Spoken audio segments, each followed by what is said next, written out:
ये दूसरा डिस्ट्रिक्ट है, सिर्फ एक नदी का फासला है डिस्ट्रिक्ट चेंज। बेरोजगारी का आलम है, इसीलिए तो यहाँ बहरीन में गल्फ में आ गए। दुनिया की सबसे बड़ी अंडर वाटर ड्राइविंग साइट।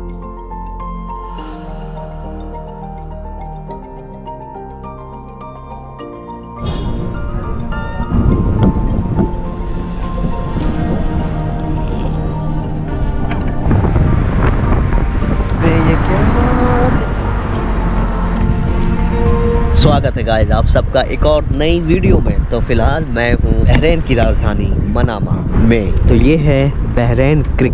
वो सामने जितने भी बिल्डिंग दिखाई दे रहे हैं वो मनामा है। ये दूसरा डिस्ट्रिक्ट है, सिर्फ एक नदी का फासला है, डिस्ट्रिक्ट चेंज हो गया। इस तरफ मछली पकड़ने का सिलसिला चल रहा है, समुद्र का पानी है, मछलियाँ निकाल रहे हैं, कश्तियों में लेके जाएंगे, मार्केट में बेचेंगे। जहाँ पे मैं रहता हूँ वहाँ पे एक मच्छी मार्केट, मछलियाँ फिश मार्केट। एनीवे, तो आज हम आपको बहरीन के कुछ दिलचस्प दृश्य दिखाने की कोशिश करेंगे।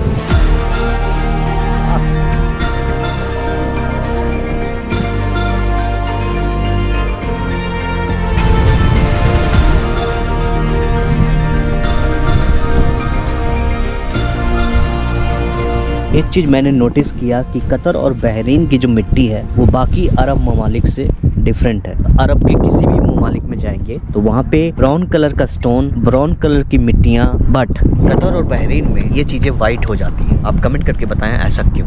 बहरीन के बारे में एक बात मुझे पता चला, अरब ममालिक में सबसे पहले 1932 में ही इन्होंने पेट्रोलियम की खोज कर ली। बहरीन की करेंसी दुनिया की दूसरी सबसे स्ट्रॉन्गेस्ट करेंसी है आफ्टर कुवैत। एक बहरीनियन दिनार, इसको सेंट्रल बैंक ऑफ बहरीन जारी करता है।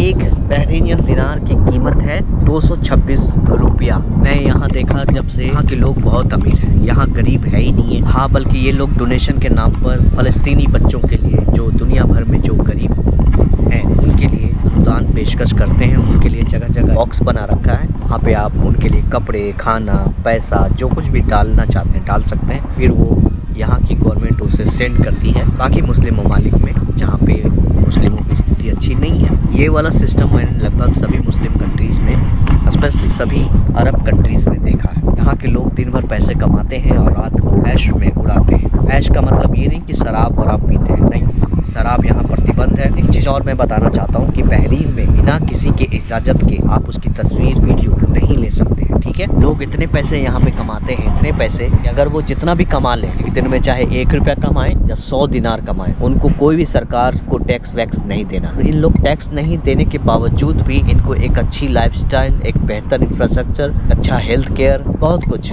वो सारी सुविधाएं मिलती हैं जो अमूमन हम लोग टैक्स देख के भी हम लोगों को नसीब नहीं होता। भाई चलते फिरते हम तो हमारे कुछ अपने देसी बॉयज़ मिले, ये यहाँ पे काम कर रहे हैं। क्या बना रहे हैं यहाँ पे आप? यहाँ पे नेशनल हाईवे रोड बना रहे हैं लोग। National highway road. यहाँ आप कब से हैं? 1 ईयर्स हो गया। 1 ईयर्स हो गया। तो यहाँ पे जो काम कर रहे हैं इसमें सैलरी वैलरी टाइम पर मिल जाता है? अल्हम्दुलिल्लाह टाइम पे, टाइम टू टाइम है। अच्छा, और खाना पीना रहना अल्हम्दुलिल्लाह सब कुछ सही है। कंपनी की तरफ से? नहीं, कंपनी की तरफ से है। वर्करों के लिए हम लोग को अलाउंस मिलता है। अच्छा, सब कुछ की फैसिलिटी है। अच्छा, जितना यहाँ पैसा कमाते हैं उतना इंडिया में कमा सकते थे या नहीं? बेरोजगारी का आलम है, इसीलिए तो यहाँ बहरीन में गल्फ में आ गए। इंडिया में कमाते तो क्यों आते हैं यहाँ पे? इंडिया में ऐसा रोजगार नहीं मिलता? रोजगार मिलता है, सारी टाइम पे नहीं मिलता है। ये बात है भाई। आप यहाँ खुश हैं या नहीं?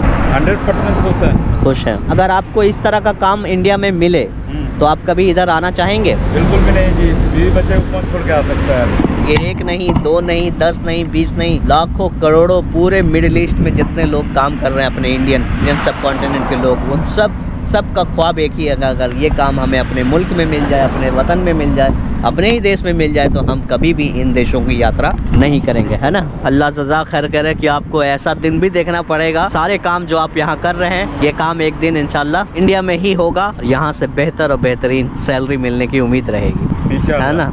ऐसा दिन आएगा, ऐसा बदलेगा हमारा मुल्क। अच्छा, यहाँ पे जो काम होता है वो अच्छे से होता होगा, फिनिशिंग के साथ? क्वालिटी मेंटेन करना पड़ता है। हाँ, चेक करने आते हैं क्वालिटी वगैरह? गवर्नमेंट है, मिनिस्ट्री है, बहरीन की मिनिस्ट्री चेक करती है क्वालिटी। अच्छा। तो सैलरी कितनी मिलती है? अल्हम्दुलिल्लाह सैलरी है हमारा 1,30,000 रुपये है इंडियन मनी। जो सबसे निम्न वर्कर है, जिनको कुछ नहीं आता, ओके, उनको कितना मिलता है? खा पी के इंडियन 30,000 रुपये भेज देते हैं। और आप लोग कुछ मैसेज देना चाहेंगे जो लोग यहाँ आना चाहते हैं, कमाना चाहते हैं या कुछ भी अपने लाइफ में नहीं कर पा रहे। आज की डेट में जितने भी इंडियन बच्चे लोग हैं अपने एजुकेशन पे ध्यान दो। एजुकेशन से बढ़ के कोई दौलत नहीं है, एजुकेशन है। हर जगह अच्छे से कमा लोगे, नहीं तो लेबर की तरह यहाँ पे आके काम करोगे। कितनी अच्छी बात कह दी है सर ने।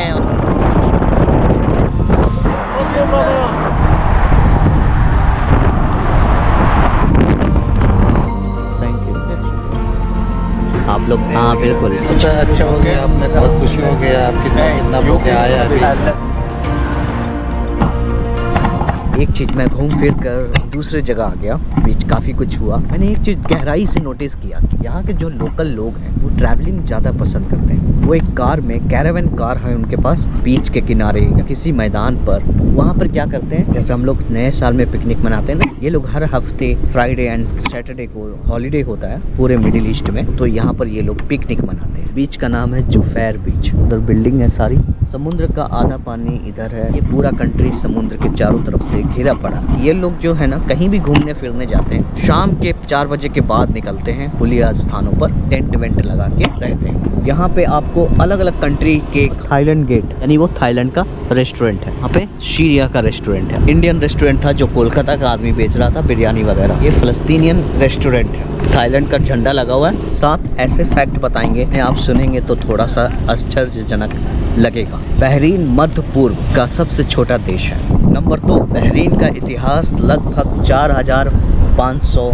साल पुराना है। सऊदी अरबिया को छोड़कर रेड मतलब ये होता है कि ये अरब में हुई युद्ध, गृह युद्ध से झेलते हुए इन्होंने जो विजय प्राप्त किया और जो डेवलपमेंट की उसकी निशानी को दर्शाता है इनके सारे फ्लैग। नंबर 4 पे है दुनिया के सबसे बड़ी अंडर वाटर ड्राइविंग साइट, वो भी बहरीन में ही है। 1 लाख वर्ग मीटर में फैला हुआ है, डूबा हुआ है बोइंग 747 विमान। उसका चक्कर लगाने के लिए अंडर वाटर ड्राइविंग होती है। एक ऐसी भी कार आती है जो पानी के अंदर चलती है। रुचि रखने वाले जो टूरिस्ट होते हैं वो दुनिया भर से यहाँ एक्सपीरियंस लेने के लिए लोग आते हैं यहाँ पे। उस तरह की एक्टिविटी यहाँ पे होती है। बहरीन की गवर्नमेंट नहीं, किंग राजा 1783 से आज तक के परिवार ही शासन कर रहे हैं। कई सालों तक कतर ने इस कंट्री को चलाया है। मिडिल ईस्ट में सबसे पहले बहरीन ने ही जो फार्मूला 1 का उसे यूरोप से यहाँ तक लाया। तो यहाँ पे फार्मूला 1 की एक रेसिंग होती है जो मनामा से तकरीबन 30 किलोमीटर दूर किसी दूसरे शहर में होती है। वो भी बहुत दिलचस्प होता है। अगर आप फार्मूला 1 के रोचक हैं, मैं रिकमेंड करूँगा कि आप बहरीन ज़रूर पधारें। बहरीन दुनिया में एक और चीज़ के लिए फेमस है, military locations and then financial centre के लिए। एक ज़माने में जब व्यापार होती थी मध्य पूर्व एशिया से लेकर के इधर यूरोप तक, तो वो बहरीन के रास्ते भी उनकी स्टॉपेज यहाँ पे भी हुआ करती थी, क्योंकि अब इस पावर को दुबई ने अपनी ओर खींच लिया।